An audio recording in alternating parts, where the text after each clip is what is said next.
विदुर जी के कहने से गांधारी और धृतराष्ट्र ने जीवन का कल्याण किया। ऐसी खरी खरी बातें कहीं ही भगवान कोई सह नहीं सकता है।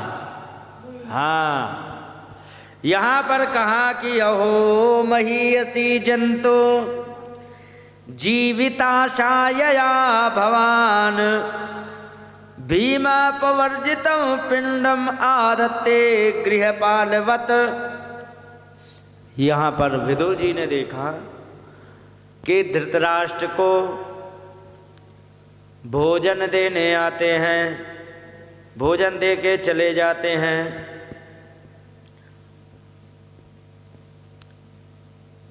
विदुर जी ने कहा कि एक बात बताओ, तुम यहाँ कैसा चल रहा है तुम्हारा जीवन?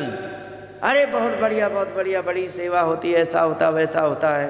क्योंकि सेवा होती है वो तो ठीक है, लेकिन सच बताओ, क्या तुम इस सेवा के अधिकारी हो? क्योंकि क्यों कहने लगे, ये बताओ, तुमने अपने जीवन में ऐसा कौन सा कार्य है जो इनके लिए तुमने किया हो, जिसको याद करके तुम्हें ये अच्छे मन से, आत्मा से तुम्हारी सेवा कर सकें? बताओ। अब वे चुप हो गए, और जब वे चुप हो गए तो उन्होंने कहा कि मैं बताता हूं तुम्हें क्या क्या तुमने किया।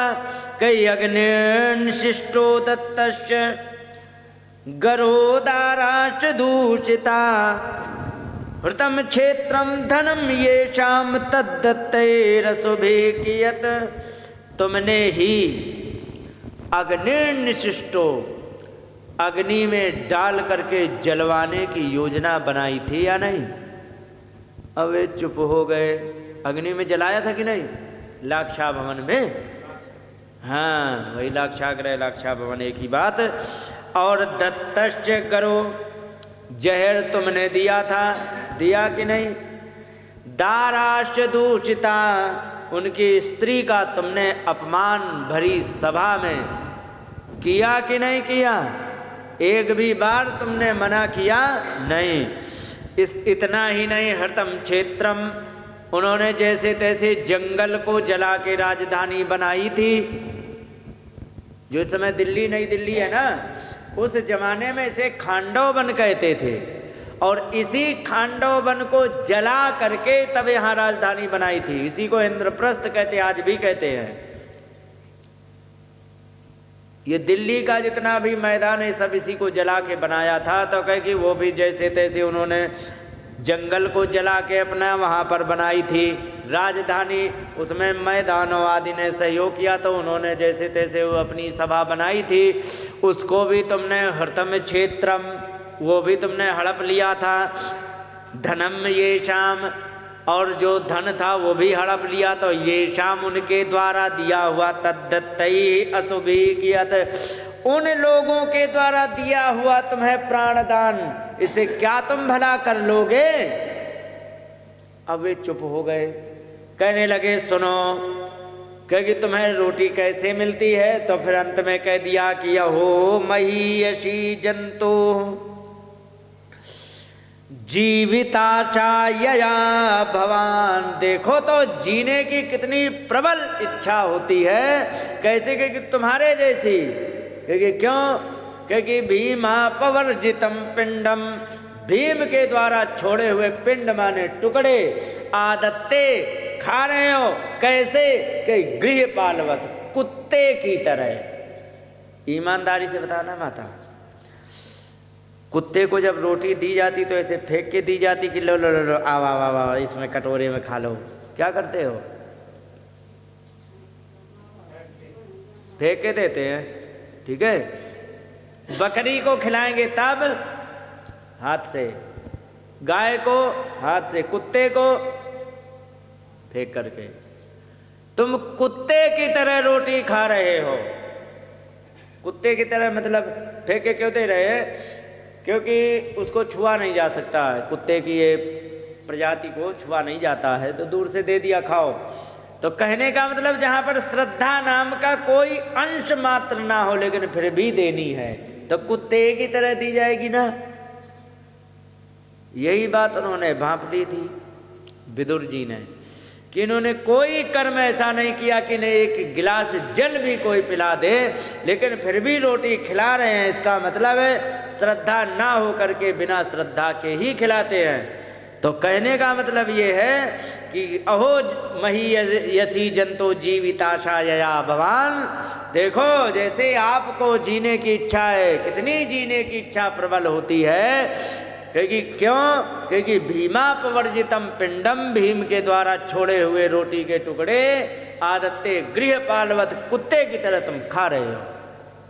इस प्रकार से कहा, इस प्रकार से अपमान जब किया, क्या करे बताओ, कहाँ जाए, जाना कहाँ, चलो तुरंत, कहाँ, उत्तराखंड, भगवान का भजन करो, जो हो गया सो हो गया, चलो अपमान की रोटी ना खा के जीवन का कल्याण करो। और ले गए, उनका भजन कराया गया।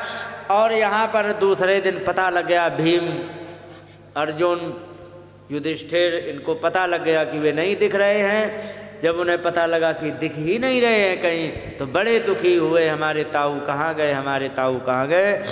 युधिष्ठिर को अच्छा नहीं लगा। तब नारद जी ने आकर के यहाँ समझाया, चिंता मत करो, उन्होंने अपने जीवन का कल्याण करने के लिए गए हैं। जब इस प्रकार से समझा दिया, यहाँ लिखा है ना, हम वेद गति पित्रोर भगवन क्वा गतावित,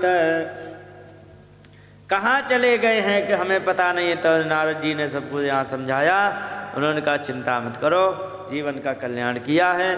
और इसके बाद वे जब वहाँ पर करने लग गए भजन, तो भजन करते करते यहाँ पर धृतराष्ट्र सह भ्राता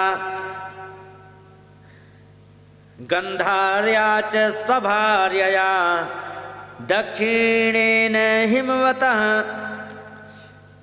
ऋषिणाम आश्रमम गता, आश्रम में जाकर के वहाँ पर उन्होंने तुरंत बैठ करके उन्हें प्राणायाम वगैरह ये सब करना आता था। तो जित सनो जित श्वासो प्रत्याहृत इंद्रिया, और उन्होंने 6 इंद्रियों को नियंत्रित करके और भगवान के भजन में लग गए। और लगते लगते एक बार क्या हुआ कि कुटिया में बैठे थे, और उसी कुटिया में आग जलने लग गई, धक धक धक धक जलने लग गई आग। तो आग जली तो गांधारी जान गए कि हमें लगे इनके देह छूटी जा रही है। तो उसी झोपड़ी में वो भी प्रवेश कर गई। और यहाँ पर लिखा है दह्यमानेग्नि